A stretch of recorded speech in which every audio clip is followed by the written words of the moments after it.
제4장.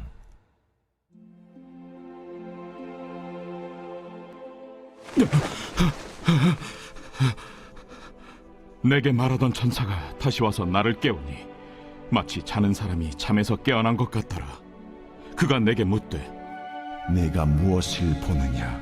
내가 보니 순금 등잔대가 있는데 그 위에는 기름 그릇이 있고 또 그 기름 그릇 위에 7 등잔이 있으며 그 기름 그릇 위에 있는 등잔을 위에서 7 관이 있고 그 등잔대 곁에 2 감람나무가 있는데 하나는 그 기름 그릇 오른쪽에 있고 하나는 그 왼쪽에 있나이다 하고 내게 말하는 천사에게 물어 이르되, 내 주여, 이것들이 무엇이니이까? 내가 이것들이 무엇인지 알지 못하느냐? 내 주여, 내가 알지 못하나이다. 여호와께서 수르바벨에게 하신 말씀이 이러하니라. 만군의 여호와께서 말씀하시되, 이는 힘으로 되지 아니하며 능력으로 되지 아니하고 오직 나의 영으로 되느니라. 큰 산아, 내가 무엇이냐? 내가 수르바벨 앞에서 평지가 되리라. 그가 머릿돌을 내놓을 때 무리가 외치기를, 은총, 은총이 그에게 있을지어다 하리라. 여호와의 말씀이 또 내게 임하여 이르시되, 스룹바벨의 손이 이 성전의 기초를 놓았은즉 그의 손이 또한 그 일을 마치리라 하셨나니 만군의 여호와께서 나를 너에게 보내신 줄을 내가 알리라. 작은 일의 날이라고 멸시하는 자가 누구냐? 사람들이 스룹바벨의 손에 다림줄이 있음을 보고 기뻐하리라. 이 7은 온 세상에 두루다니는 여호와의 눈이라. 등잔대 좌우의 2 감람나무는 무슨 뜻이니이까? 금 기름을 흘리는 2 금관 옆에 있는 이 감람나무 2 가지는 무슨 뜻이니이까? 내가 이것이 무엇인지 알지 못하느냐? 내 주여, 알지 못하나이다. 이는 기름 부음 받은 자 둘이니 온 세상이 주 앞에 서 있는 자니라.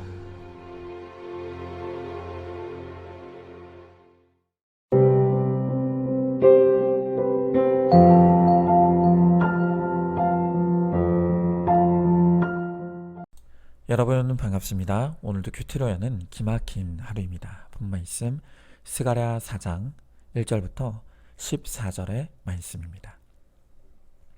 자, 오늘 본문 말씀은 스가랴가 보았던 5번째 환상이 그려지고 있습니다. 스가랴는 이 5번째 환상을 통해서 순금 등대, 그리고 그 등대 양옆에 있는 2 그루의 올리브 나무를 보게 됩니다. 과연 이 등대와 2 나무는 무엇을 의미하는 것입니까? 우리가 오늘 이 환상 속에 담긴 의미를 묵상하면서 나에게 주시는 성령의 음성에 귀를 기울이시기 바랍니다. 자, 먼저 첫 번째로, 내 힘으로 하려고 하면 실패할 수밖에 없습니다.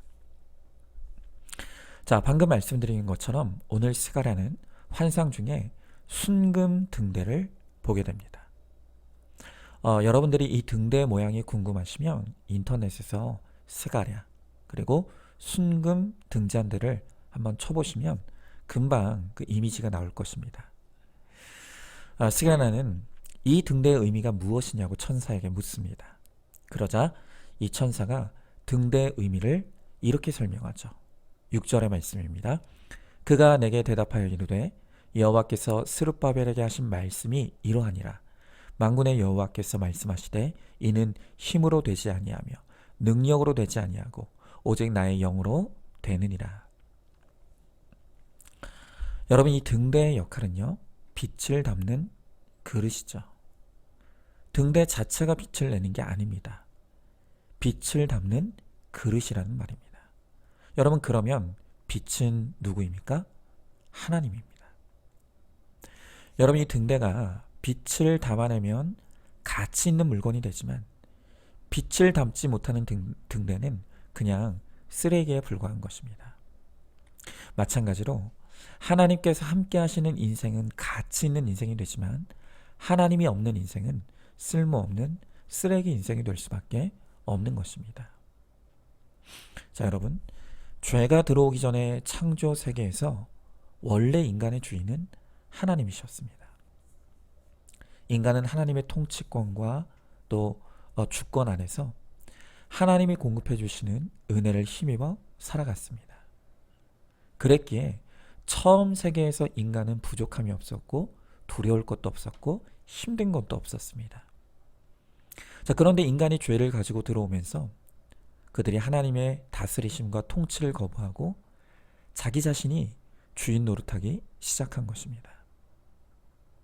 이렇게 하나님이 떠난 그 순간부터 우리 인생에는 늘 두려움과 부족함, 그리고 피곤함이 떠나질 않게 된 것이죠.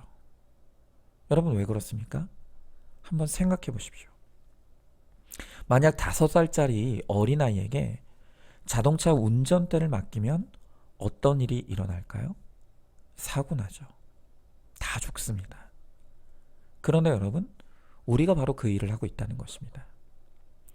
내 인생의 운전대를 하나님이 잡아주셔야 하는데, 그래야 우리 인생이 안전하게 인도함을 받을 수 있는데, 그런데 능력도 없는 우리가 하나님을 몰아내고 우리 인생의 운전대를 잡은 것입니다. 그러니 우리 인생에 그렇게 많은 문제와 어려움과 고난이 일어날 수밖에 없는 것이죠. 여러분 오늘 다시 6절의 말씀을 보시면 이 환상은 당시 이스라엘의 총독으로 세워졌던 스룹바벨에게 하신 말씀이라고 합니다. 이 스룹바벨은 이스라엘의 정치적 리더가 되어서 주도적으로 성전 재건을 주도했던 인물입니다. 그런데 그전 설교에서 말씀드렸다시피 이렇게 야심차게 시작했던 성전 재건은 중단되고 말았고 실패하고 말았습니다. 왜 이런 일이 일어났습니까? 그것은 이 스룹바벨이 자신의 힘과 자신의 능력으로 이 일을 하려고 했기 때문입니다. 여러분 오늘 성경은 이 성전 재건이 힘으로 되지 아니하며 능으로 되지 아니한다고 합니다. 오늘 여기서 힘으로 번역된 단어는 군대의 힘이나 부유한 재물의 힘을 의미합니다. 또한 능력이라고 번역된 단어는 인간 개인의 육체적인 힘이나 재능을 의미하는 것입니다. 그러니까 스룹바벨은 이 성전 재건을 하려고 할 때 이 일이 자신의 힘과 능력 그리고 돈만 있으면 얼마든지 해낼 수 있는 일이라고 믿었던 것입니다.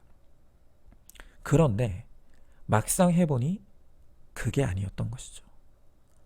내 힘으로, 물질로 안 되는 것입니다. 여러분 하나님께서 이 스룹바벨의 성전 재건 실패를 통해서 무엇을 가르쳐 주시려는 것입니까? 그것은 하나님의 은혜가 없는 인생은 마치 빛을 담지 못하는 쓸모없는 등대와 같다는 것입니다. 여러분 특별히 오늘 이 세상 하나님 없이 살아가는 이 세상 사람들은 몰라도 이제 구원받은 하나님의 백성들이 자기의 힘만으로 살려고 하는 것을 하나님이 절대로 그냥 두고 보지 않으십니다. 내 힘과 능력과 물질을 우상 삼아 그 힘을 힘입어 살아가려고 하는 우리에게 하나님은 반드시 실패의 사건을 허락하십니다. 그리고 그 실패의 사건을 통해서 우리가 우리의 힘만으로 살 수 없다는 것을 철저히 깨닫게 하시고 다시금 하나님의 통치 안으로 들어와 하나님의 은혜를 누리는 인생으로 우리를 세워가시는 것입니다. 여러분 그러므로 우리의 끝이 하나님의 시작입니다. 우리가 우리 인생의 실패의 자리에서 하나님 없이도 살 수 있다고 여겼던 우리의 모든 교만을 철저히 회개하고 우리가 주의 이름을 부르면 주님이 기꺼이 우리에게 다시 찾아와 주십니다. 다시 우리 인생을 통치해 주시고 우리 인생의 운전대를 잡아 주십니다. 여러분 그러할 때 우리가 다시 새롭게 시작할 수 있는 힘을 얻을 수 있는 것입니다. 여러분 기억하십시오. 우리는 등대일 뿐입니다. 지금 내 인생의 등대에는 불이 켜져 있습니까? 꺼져 있습니까? 즉 하나님이 나를 이끌어 가십니까? 아니면 내가 하나님보다 앞서가고 있습니까? 내 스스로 빛을 내려다가 실패하고 무너지고 지쳐 병들지 않았습니까? 이제 겸손하게 나에게는 하나님의 은혜가 필요하다는 것을 인정하시기 바랍니다. 그리고 하나님의 통치와 하나님의 다스리심을 구하시기 바랍니다. 그러면 우리 주님께서 빛으로 임하여 주셔서 다시 시작할 힘을 주시고 우리를 구원의 그날까지 책임지시고 인도해 주실 줄로 믿습니다. 자, 한번 질문해 봅니다. 지금 내가 앉아있는 곳은 운전석입니까? 조수석입니까? 내 인생을 내가 운전하려 하기에 두려움과 불안과 사고가 끊이지 않는다는 것을 알고 있습니까? 하나님이 내 인생의 주인인 것을 인정하고 내 인생의 운전대를 주님께 내어드리기로 결단하시기 바랍니다. 자, 두 번째로 하나님은 순종하는 그 한 사람을 들어 사용하십니다. 자, 앞서 등대의 의미를 깨달은 스가랴가 이번에는 두 올리브 나무가 무엇을 의미하는지를 묻습니다. 자, 그러자 천사가 14절에서 이렇게 대답하죠. 이르되 이는 기름 부음 받은 자 둘이니 온 세상의 주 앞에 서 있는 자니라 하더라 그랬습니다. 자, 오늘 천사는 이 두 나무가 기름 부음을 받은 자 2명이라고 합니다. 자, 그렇다면 이 두 사람은 누구이겠습니까?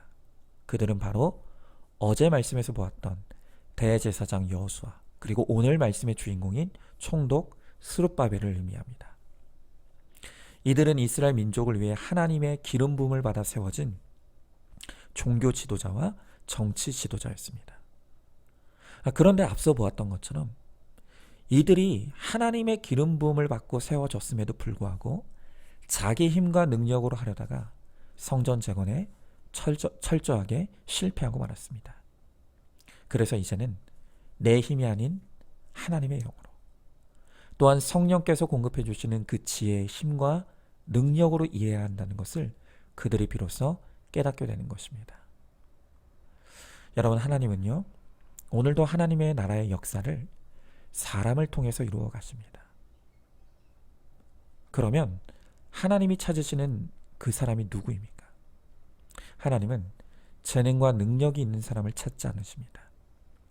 하나님이 찾으시는 사람은 하나님 그분을 전심으로 찾고 구하는 자를 하나님은 찾으십니다.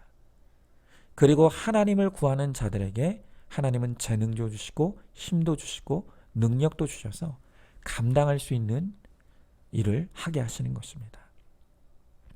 여러분, 그래서 역대하 16장 9절의 말씀에 보니까 여호와의 눈은 온 땅을 두루 감찰하사 전심으로 자기에게 향하는 자들을 위하여 능력을 베푸시나니 그랬습니다.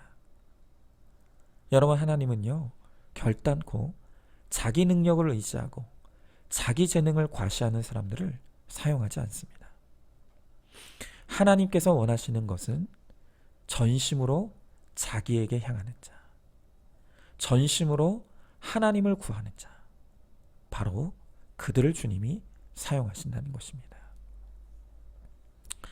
예수님은 마태복음 19장 24절 말씀에서 낙타가 바늘기로 들어가는 것이 부자가 하나님의 나라에 들어가는 것보다 쉽다고 하셨습니다. 여러분, 왜 부자가 하나님 나라에 들어가는 게 그렇게 어렵습니까? 왜냐하면 부자는 많은 재물을 하나님보다 더 의지할 수밖에 없기 때문입니다. 하나님보다 재물을 의지하는 이 부자들은 천국에 들어가기가 어렵다는 것입니다.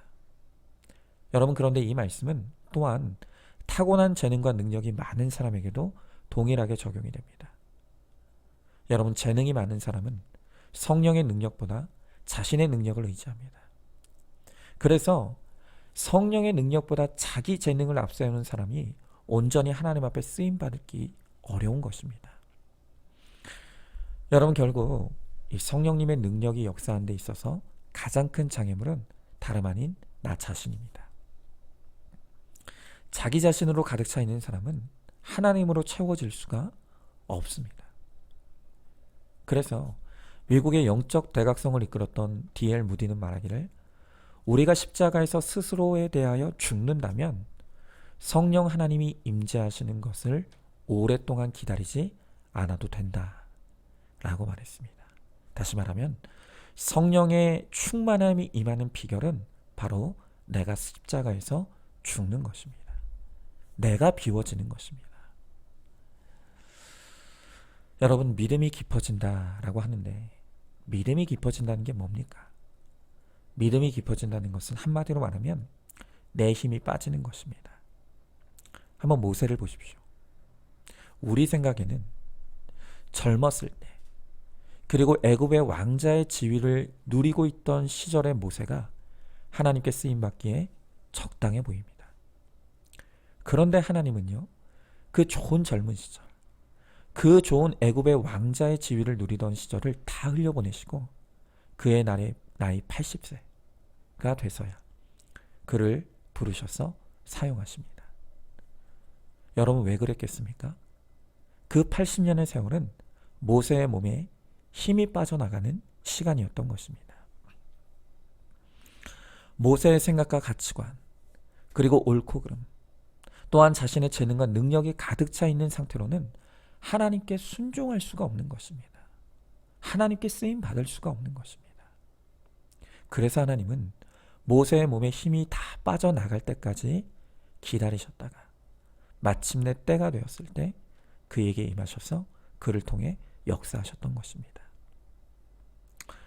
여러분 돌아보면 제가 큐티 목회를 하게 된 것도, 또한 1시간 기도 운동을 시작하게 된 것도 내 생각과 내 힘으로 가득 차 있었다면 절대로 할 수 없는 일이었습니다.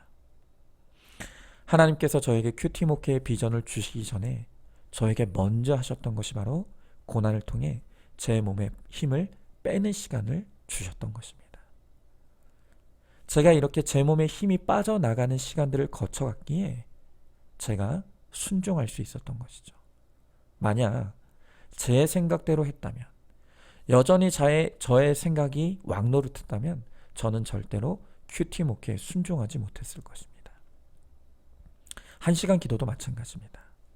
여러 번 고백했지만 제가 가진 열심으로 기도하려고 할 때는 30분도 기도하는 것이 힘들었던 저였습니다. 그런데 하나님의 명령에 순종하여 주님께 이끌려 기도의 자리로 오게 되니 너끈히 1시간을 기도할 힘이 생기는 것입니다. 1시간 기도의 사명을 감당할 수 있게 되었습니다. 여러분, 저는 앞으로도 하나님보다 제가 앞서지 않기를 바랍니다.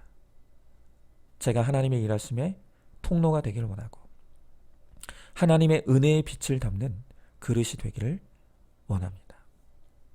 그럴 때 내가 아닌 나를 통해 주님의 일하심과 역사하심을 누리게 되는 것입니다. 여러분도 마찬가지입니다. 아직 내 안에 나로 가득 차 있기에 주님이 내 안에서 역사하시지 못합니다. 이제 말씀과 기도로 끊임없이 나의 죄된 자아를 비워내고 나를 부인하고 내가 죽어지기를 힘쓰시기 바랍니다. 그리고 주님이 나에게 말씀하시고 명령하시면 토달지 아니하고 네 하고 순종해 보시기 바랍니다. 그럴 때 내가 비로소 하나님의 은혜를 담는 아름다운 그릇으로 사용되어질 것입니다. 자, 한번 질문해 봅니다. 여전히 내 안에 하나님보다 앞서는 것이 무엇입니까? 하나님께 말씀과 기도로 묻지 아니하고 내 생각과 판단, 옳고 그름과 내 열심으로 일을 하기에 나 때문에 하나님의 일이 방해된다는 것을 알고 있습니까? 자, 마지막 세 번째로 하나님이 일하시면 큰 산이 평지가 됩니다. 자, 오늘 7절의 말씀에 보니까 큰 산아 내가 무엇이냐, 내가 스룹바벨 앞에서 평지가 되리라.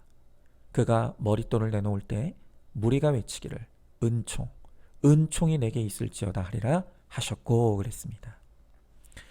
여러분, 이미 우리가 보았던 것처럼 이 스룹바벨이 자기 힘과 열심을 의지하여서 하려고 할 때는 이 성전 재건이 도저히 넘을 수 없는 큰 산이었습니다. 그런데 그가 이 실패의 자리에서 마침내 내가 할 수 없다는 것을 깨닫고 주님께 무릎 꿇고 하나님의 은혜를 구할 때 그렇게 안 되던 일이 평지와 같이 순탄하게 되어지는 일을 경험하게 되는 것입니다.